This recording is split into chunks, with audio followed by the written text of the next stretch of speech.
Chances are, whenever you're playing with the Huntress, you are sometimes missing your shots because you misalign the hatchet. Survivors seem to be able to dodge it very easily, or your hatchets get stuck into a rock or a tree by accident. Bruh. But anytime you watch content creators like Coconut, Spooky Loops or Odzdarva, you see how they hit survivors behind tall cover, or how they get extremely good snipes from very far away, almost effortlessly.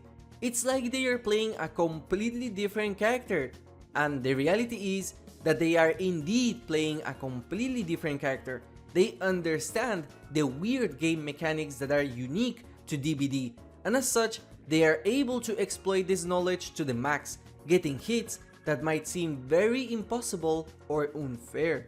There are two key mechanics that you need to understand in order to be able to play with the Huntress very well. And let's start with the first one, weird hitboxes. Something you might be used to if you play first-person shooters is the hitboxes of the characters being correctly done to fit the body types of the characters themselves, something like the images I am showing currently on the screen. However, DBD was not intended to be a shooter, and so the hitbox system of the game is completely different to what you would expect, and it's more primitive. Instead of the hitbox being fit to the body of the survivors, the hitbox is a simple bean shape just like you're seeing in the screen right now. This is of the character's collision zone, not the actual damage hitbox, because the actual damage hitboxes are these ones, which are slightly smaller than the collision zone. This is the actual part that you have to hit in order to get a basic attack, or with any other projectile in the game like with Trickster, Cenobite, Slinger or Plague. Let's first talk about how the survivor hitboxes work before we start talking about the projectile itself. The first myth that I will deconfirm is the fact that survivors have different hitboxes depending on their size. This is false. Every single survivor in the game, no matter their height or their size, has the exact same hitbox. In other words, for DBD, Feng Min and Carlos are the exact same. Clothes also do not affect the hitbox size, so if you have a cosmetic with a backpack, that does not make it easier to hit you, it does make it easier to see you. For this reason, you might think that you're getting very unfair hits as a survivor, maybe hiding behind a rock or behind a car or a generator. It might look like female survivors have it easier than males, but it's the exact same, and since the male survivors are taller than the females, it gives the illusion that they are easier to hit. The second thing you need to know is that the only actions that alter the hitbox as a survivor is crouching, healing yourself, or repairing. All of those actions are actual things you have to take into account whenever you play as the Huntress, as survivors can avoid your hatchets if you aim too high. However, what you might not know is that healing others, hooking, and being injured does not remove the height in the hitbox. Let me explain. Whenever you heal another survivor or you heal yourself, your hitbox does not move. In other words, despite your character crouching or leaning to the other side, the hitbox is still the exact same as it would be once you stop healing. So for example, if you're using a medkit, self-care, or circle of healing, even if you're hiding behind a medium wall, the Huntress can still hit you over it very easily.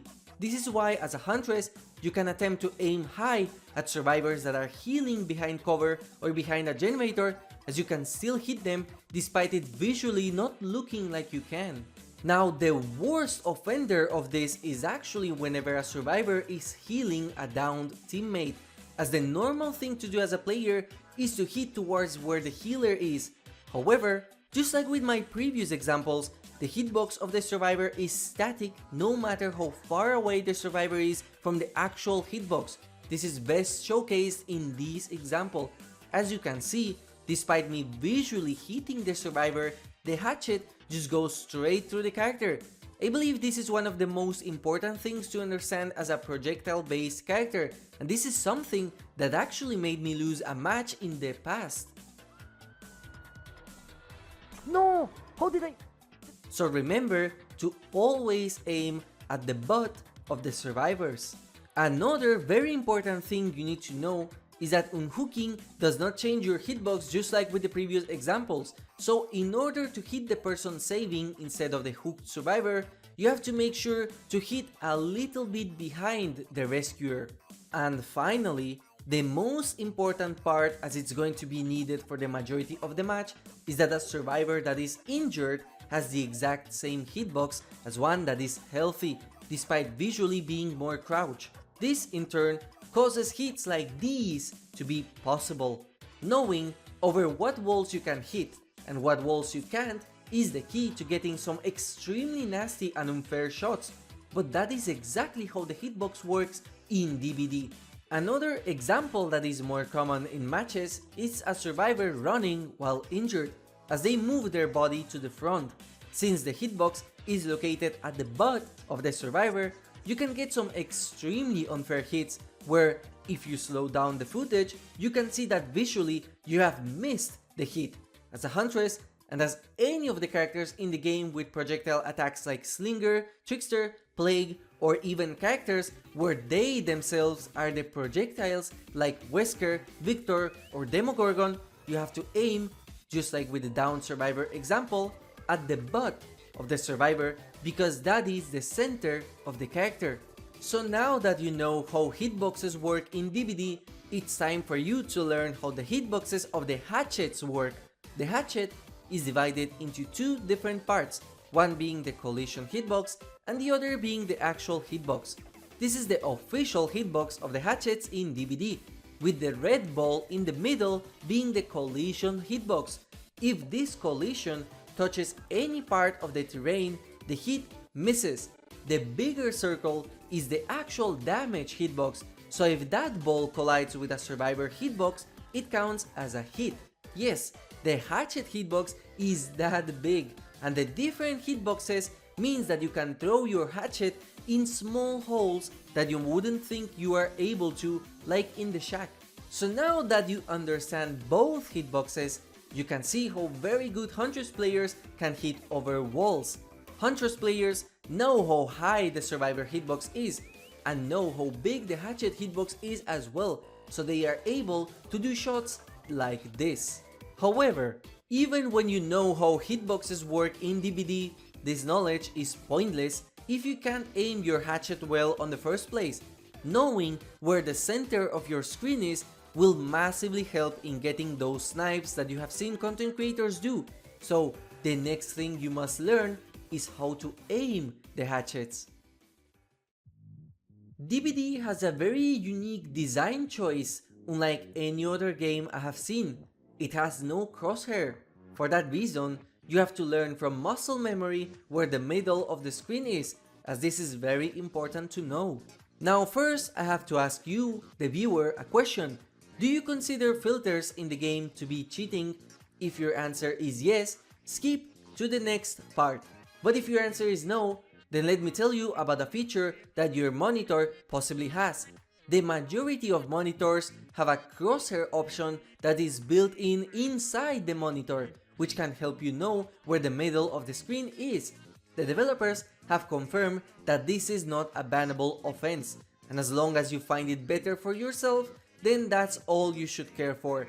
However, I do recommend only using the integrated feature of your monitor and avoid using any third-party software because that could be detected by their anti-cheat by accident.